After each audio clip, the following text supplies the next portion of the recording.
आज हम लोग करंट अफेयर्स में भारत बांग्लादेश संबंधों की बात करेंगे। यह संबंध आगामी परीक्षाओं के लिए बहुत ही महत्वपूर्ण हो जाता है, क्योंकि कुछ दिन पहले बांग्लादेश में तख्ता पलट हुआ है और भारत की हिमायती वहाँ की जो लोकप्रिय प्रधानमंत्री शेख हसीना थे उन्हें सत्ताच्युत कर दिया गया है। तो भारत बांग्लादेश संबंध की अगर बात की जाए, भारत बांग्लादेश संबंध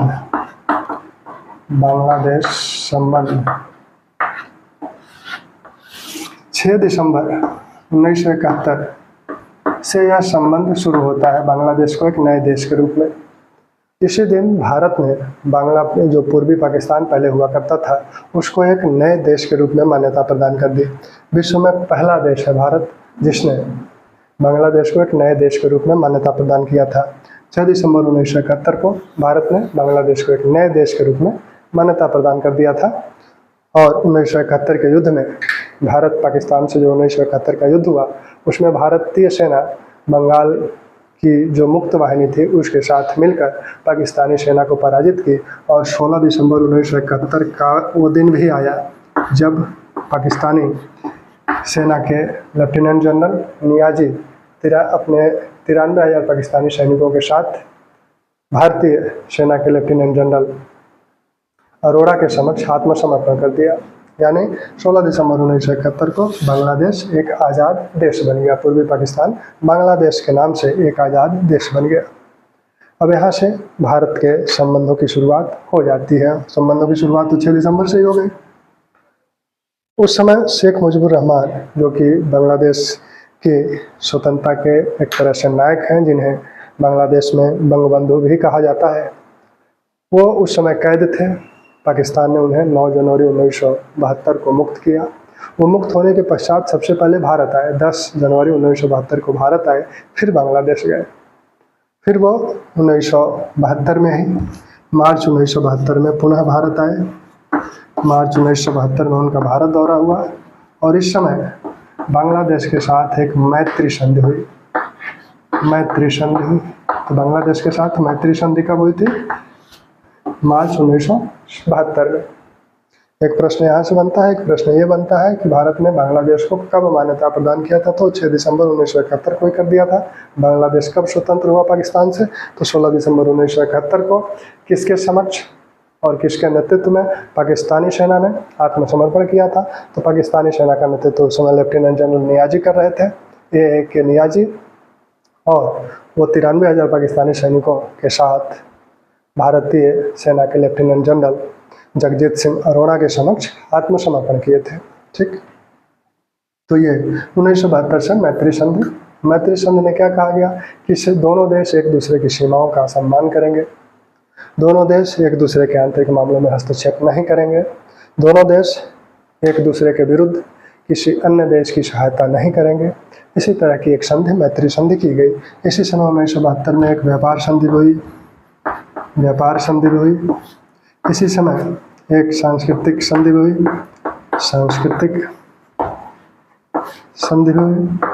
यानी भारत और बांग्लादेश के बीच जो सांस्कृतिक संबंध है उसको और प्रगाढ़ बनाया जाएगा। दरअसल बांग्लादेश भारत का पड़ोसी देश है। इसकी सीमाएं भारतीय सीमाओं से मिलती हैं। भारत के जितने भी पड़ोसी देश हैं उनमें सबसे ज़्यादा जो लंबी सीमा है वो बांग्लादेश के साथ है। भारत की 4096 किलोमीटर सीमा हमारी बांग्लादेश से मिलती है। हमारे जो राज्य हैं असम, त्रिपुरा, मेघालय, मिजोरम, पश्चिम बंगाल, इतने राज्यों की सीमाएं बांग्लादेश से मिलती हैं। 5 राज्यों की सीमाएं बांग्लादेश से मिलती हैं। ठीक, असम, त्रिपुरा, मेघालय, मिजोरम, पश्चिम बंगाल, इन 5 राज्यों की सीमाएं बांग्लादेश के साथ हमारी मिलती हैं। हमारी समुद्री सीमा भी उससे मिलती है। तो इस प्रकार इसमें से 4096 में से लगभग 1100 किलोमीटर की जो हमारी सीमा है वो नदियाँ सीमा बनाती हैं। ठीक, तो 1972 में ये समझौता हो गया। फिर जो है 1974 में एक सीमा समझौता हुआ। 1974 में सीमांकन समझौता हुआ कि दोनों देश के सीमाओं के संदर्भ में जो विवाद था इस संदर्भ में एक समझौता हुआ, सीमांकन समझौता हुआ। इस समझौते में कई बातें कही गई, जैसे कि कुछ क्षेत्र ऐसे थे जो कि भारतीय माने जाते थे, बांग्लादेश के क्षेत्र में थे। कुछ क्षेत्र ऐसे थे जो बांग्लादेशी माने जाते थे, भारतीय क्षेत्र में थे। ऐसे ही एक क्षेत्र था अंगरपोटा और दहग्राम। दहग्राम और अंगरपोटा, दहग्राम और अंगरपोटा, अंगरापोटा, इन दो क्षेत्रों को बांग्लादेश को दे दिया गया। ये दोनों क्षेत्र किसे दे दिए गए? बांग्लादेश को, बांग्लादेश को दे दिए गए। और बेरुबाड़ी, बेरुबाड़ी, बेरुबाड़ी के क्षेत्र को भारत, बेरुबाड़ी का क्षेत्र भारत को मिला। ठीक। अब समस्या थी कि दाग्राम और अंगरपोटा जो है वो बांग्लादेश की मुख्य भूमि से नहीं जुड़े थे, तो यहाँ के लोग बांग्लादेश कैसे जाएंगे, बांग्लादेश के लोग यहाँ कैसे आएंगे। तो इसके लिए एक गलियारे की बात उसी समय की गई थी, जिसे 3 बीघा गलियारा कहा जाता है, जो कि पश्चिम बंगाल के कूच बिहार जिले में है। तो ये 3 बीघा जो गलियारा है, इसी गलियारे के जरिए इनको यहाँ से वहाँ आना था। लेकिन उस समय अभी ये रास्ता नहीं दिया गया। बाद में 1982 में भी इस पर बात हुई, लेकिन उस समय भी यह रास्ता उसे 3 बीघा गलियारा नहीं दिया गया। फिर 1992 में यह 3 बीघा जो गलियारा है इसको देने के लिए कहा गया कि 6 घंटे के लिए यह खुला रहेगा। बाद में इसे 12 घंटे कर दिया गया। फिर जो है मनमोहन सिंह जब बांग्लादेश के दौरे पे गए थे, तब उन्होंने इसे बांग्लादेश को 99 साल के पट्टे पर दे दिया। ठीक। इसी समय 1974 में ही एक बात और कही गई थी। वो कही गई कि जो माहुरी नदी है, मोहरी नदी जो है, मोहरी, इस नदी से संबंधित एक सीमा विवाद था। इसमें कहा गया कि इस नदी के जल क्षेत्र के मध्य भाग को सीमा मान लिया जाएगा। जल प्रवाह के मध्य को दोनों देशों की सीमा मान ली जाएगी। यह जो है त्रिपुरा से मोहरी नदी निकलती है। तो 1974 में इतनी बातें हुई। फिर 1982 में 3 बीघा गलियारे पर वार्ता हुई, लेकिन वह सफल नहीं हुई। फिर जो है सीमा संबंधी कुछ विवाद, कुछ क्षेत्र ऐसे पड़े हुए थे। 2011 में मनमोहन सिंह जब बांग्लादेश गए थे तो उन पर बातें हुई थी कि इन क्षेत्रों का लेन देन जल्दी कर लिया जाएगा। उसे 2015 में जब माननीय प्रधानमंत्री मोदी जी जब बांग्लादेश गए थे और वो जो है अपने साथ बंगाल की जो मुख्यमंत्री हैं श्रीमती सुश्री ममता बनर्जी, उनको भी साथ लेकर गए थे। तो उसी दौरान 162 जो बस्तियां थीं, 162 बस्तियों के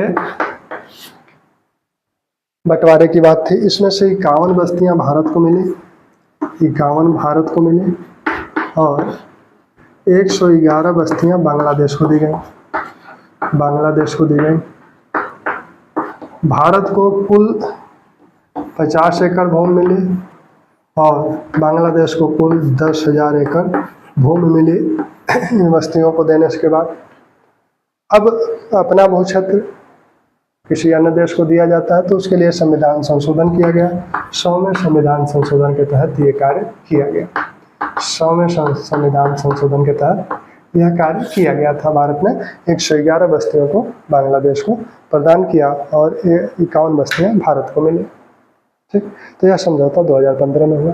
अब बांग्लादेश और भारत का जो संबंध है, भौगोलिक संबंध है, जो उत्तर की नदियां हैं वो पश्चिम से पूरब की तरफ प्रवाहित होती हैं।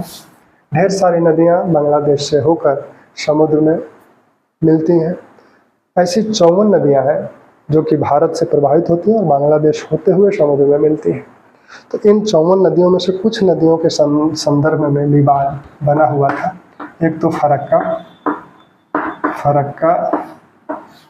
समझौता, दूसरा एक तो माहुरी को हम लोगों ने देखा ही, मोहरी को, इससे संबंधित समझौता 1974 में हो गया है। दूसरा तीसरा फेनी, इतनी प्रमुख नदियां हैं जिनके साथ भारत का अन्य नदियां भी हैं, लेकिन ये प्रमुख नदियां हैं। फरक्का जो है यह गंगा नदी के पानी को हुगली नदी में प्रवाहित करने संबंधी फरक्का में एक बैराज बनाया गया है भारत द्वारा, जिससे कि हुगली नदी में जो गाद जमता है, कलकत्ता बंदरगाह जो है वह हुगली नदी पर निर्भर है, तो उसमें जो गाद का जमाव होता है कम पानी होने के कारण वह न हो पाए, इसलिए इस बैराज के माध्यम से एक फरक्का नहर से वह पानी हुगली नदी में प्रवाहित किया जाता है। 40,000 क्यूसेक पानी इससे प्रवाहित किया जाता है।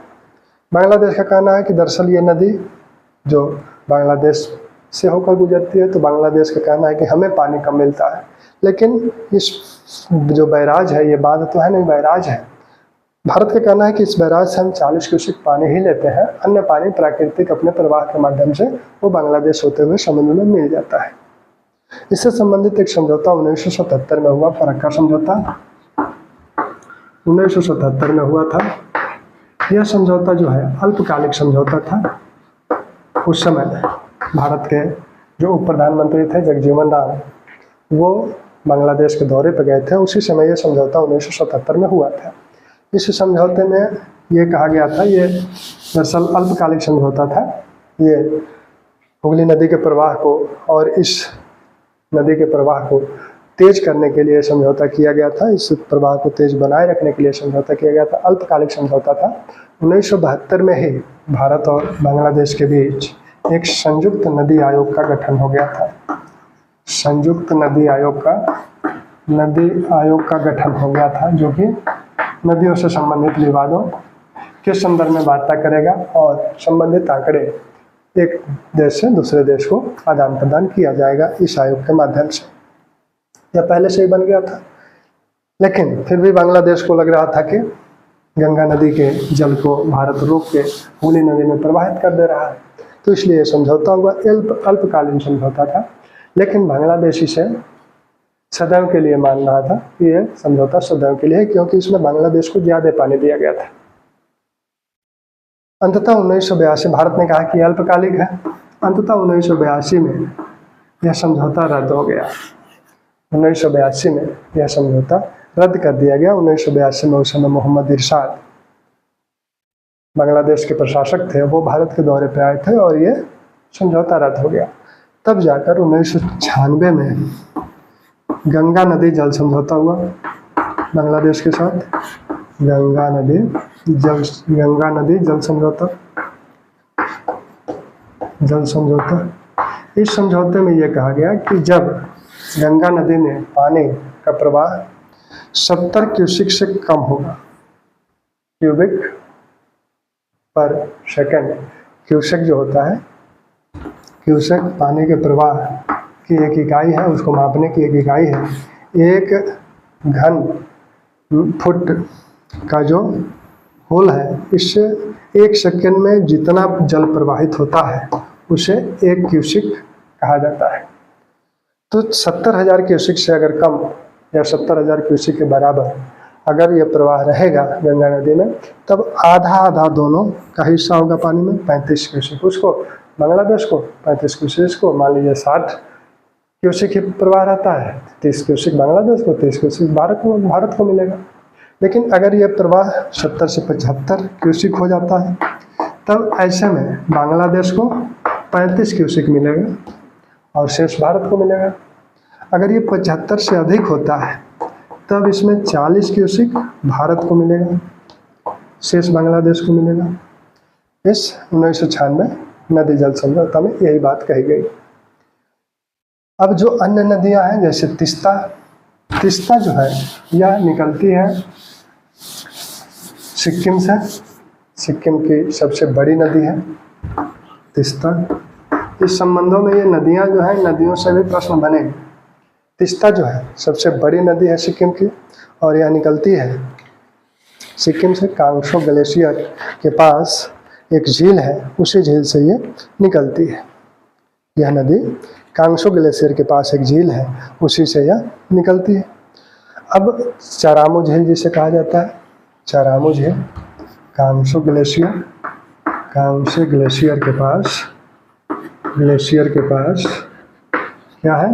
ग्लेशियर के पास एक शरामो झील है। शरामो झील, इसी से यह नदी निकलती है।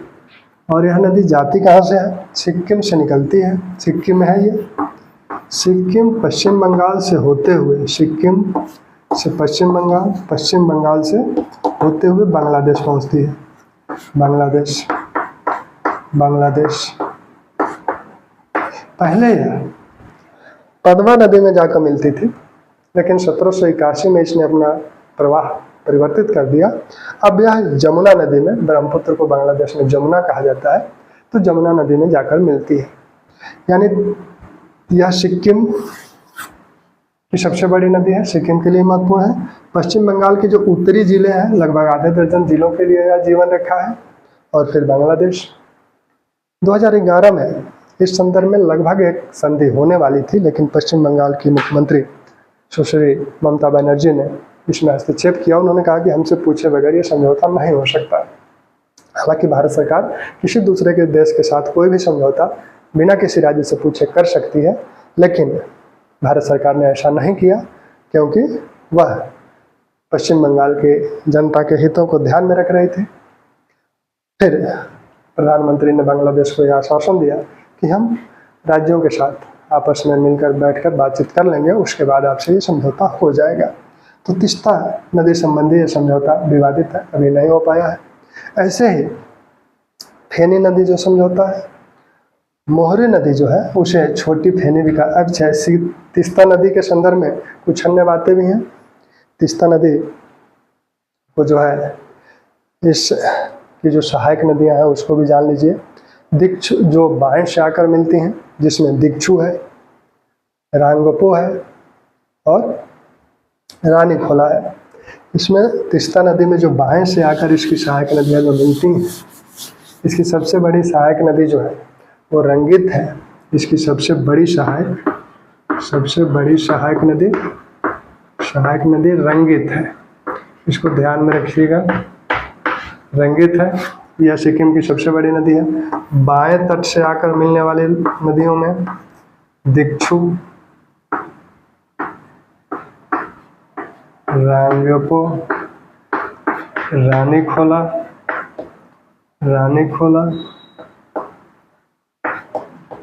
ये बाएं तट से आने वाली नदियां हैं।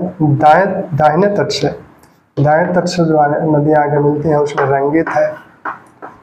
रंगित इसमें दाहिने तट से आके मिलती है सिर्फ। और उसके बाद रिंगयोंगछू,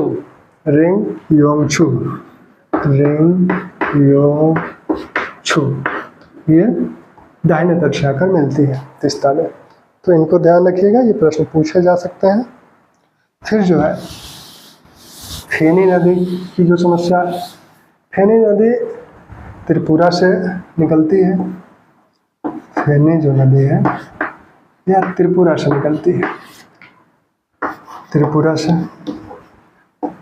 और यह जो है त्रिपुरा से निकल के ये बांग्लादेश में प्रवेश करती है, सबरुम जिले से होते हुए।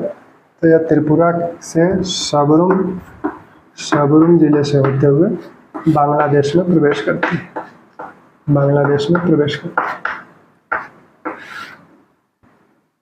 यह जो है इसकी जो सहायक नदी है मोहरी है। मोहरी जो है मोहरी यह फेनी में आकर मिल जाती है नोआखाली जिले में। नोआखाली के पास आकर यह फेनी में मिल जाती है, और फेनी फिर बंगाल की खाड़ी में मिल जाती है। फेनी नदी के संदर्भ में यह है कि सबरुम क्षेत्र में पानी की बड़ी समस्या है, पेयजल की, क्योंकि यहाँ का जो पेयजल है उसमें लौह तत्व अधिक है। तो भारत सरकार ने यहाँ पर इस नदी से पानी लेकर, फेनी नदी से पानी लेकर सबरुम के लोगों को पेयजल उपलब्ध कराने का काम किया है। ठीक, बांग्लादेश से इस नदी के संदर्भ में भी अभी कोई समझौता नहीं हो पाया है। 2023 में एक समझौता हुआ कुशियारी नदी के संदर्भ में। कुशियारी नदी जो भारत में ही बहती है, भारत से जो जाती है आपके बांग्लादेश में, तो उस कुशियारी नदी संबंधी एक समझौता 2023 में कुशियारी नदी संबंधी समझौता हुआ है। कुशियारी कुशियारी नदी संबंधी एक समझौता हो चुका है। तो भारत बांग्लादेश संबंधों में ये जो नदियां हैं, नदियों से संबंधित कुछ विवाद रहे हैं। 2001 में एक बड़ी ही आपत्तिजनक स्थिति उत्पन्न हुई थी जब मेघालय में बांग्लादेश के सैनिकों ने हमारे बीएसएफ के कुछ जवानों पर हमला किया। उसमें से कुछ जवानों को मार दिया गया था, उन्हें बंदी बनाया गया, फिर मार दिया गया। इसका कड़ा प्रतिरोध भारत सरकार ने बांग्लादेश सरकार से किया। बांग्लादेश की जो राजनीति है उसका भारतीय सांस्कृतिक संबंधों पर बड़ा असर पड़ता है। इस समय बांग्लादेश जो है वो मोहरी नदी जो उससे संबंधित एक समझौता तीस्ता नदी के जल प्रबंधन के लिए वो चीन से $1 अरब के ऋण संबंधी एक प्रस्ताव पे चर्चा कर रही है, जो कि भारत के लिए उचित नहीं है, क्योंकि बांग्लादेश चीन के साथ जाए ये भारत के लिए उचित नहीं है। बांग्लादेश का एक और विवाद रहा है न्यूमोर द्वीप, न्यूमोर द्वीप से को लेकर नवमोर द्वीप को लेकर यह जो है बांग्लादेश इसे अपने क्षेत्र में मानता है, अपना अधिकार इसमें मानता है। इस पर बांग्लादेश ने एक बार प्रयास भी किया था। 1981 में बांग्लादेश के कुछ जलपोतों ने इस पर कब्जा करने का प्रयास किया, लेकिन